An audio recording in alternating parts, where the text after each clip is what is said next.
All right, let's dive right in. Have you ever really stopped to think about what the world is made of? I mean, really made of. Today, we're going to look at a super fascinating model from ancient philosophy that gives a pretty surprising answer. It's a way of seeing reality not as just a bunch of separate things, but as this dynamic, interconnected system. And honestly, it feels incredibly relevant today. So we're starting with a bit of a puzzle, straight from an ancient text, the Yogacara Bhumi Shastra. It asks a question that sounds simple on the surface. If everything comes from its own unique cause, its own seed, so to speak, then how can we turn around and say that the fundamental elements, earth, water, fire, wind, create everything we see? That sounds like a total contradiction, right? Well, the answer is way more elegant than you might think. Okay, to solve this, we first need to get familiar with the two main players in this story. On one hand, you've got the great elements, or Daozhong. Now, this is crucial. We're not talking about literal dirt or H2O here. Think of them as fundamental forces or principles. Earth is solidity, water is cohesion, fire is temperature, and wind is motion. Then, on the other hand, we have created matter, Swaja Se. And that's, well, everything else, all the physical stuff built from those forces, like colors, sounds, even our own bodies. So, how does the text solve that contradiction we talked about?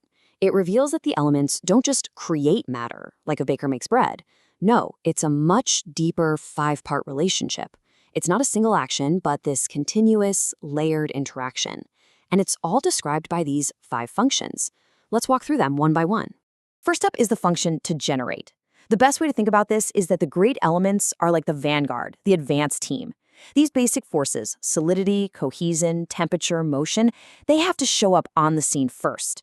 They have to exist and be active before anything else can even begin to form. They literally prepare the ground, creating the conditions for the seeds of more complex things to sprout. Now, the second function, to support, this is where it gets really interesting. It tells us that created matter is never independent. It can't just pop into being and float around on its own. Nope. It is completely dependent on the great elements for the very space it takes up. The analogy in the text is just perfect. It's like an image on a projector screen. Without the screen, there's no image. Same idea here. Without the elements, matter has no place to be.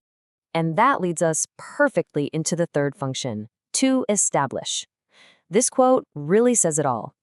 The state of created matter is tied to the increase or decrease of the great elements, sharing their security and peril. What does that mean?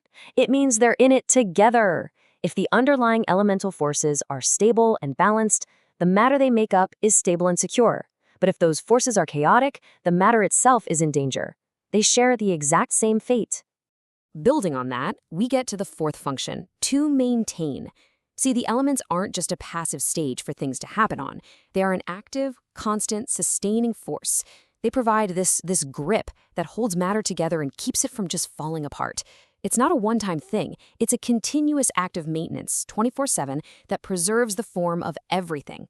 And finally, number 5, to nourish. This is how things grow and develop. The great elements are basically the channel, the conduit. So when we do things like eat or sleep or even practice meditation, we're actually influencing the elemental balance inside of us. That in turn nourishes the created matter, our bodies, and allows them to grow, to change, and to thrive. So let's put it all together. You can see this isn't some simple linear process like A creates B. Not at all. In this worldview, creation is this incredibly complex, ongoing dance. The elements generate the conditions. They support existence. They establish the state of things. They maintain integrity. And they nourish growth. It's a complete dynamic system, all built on this deep, profound interdependence. It's basically an ancient form of systems thinking. So what's the big takeaway from all this? It's really a massive shift in perspective. Instead of seeing the world as a warehouse full of separate, standalone objects, this model invites us to see a vast, intricate web of relationships and dependencies. Absolutely nothing, from a tiny pebble to a distant star to you and me, truly stands on its own. And that kind of leaves us with a final thought to chew on. If we really started to see the world and ourselves this way, as part of this deeply interdependent system, how might that actually change the way we act? How might it change our sense of responsibility and our relationship with, well, with everything else? Something to think about. Thanks so much for exploring this with me today.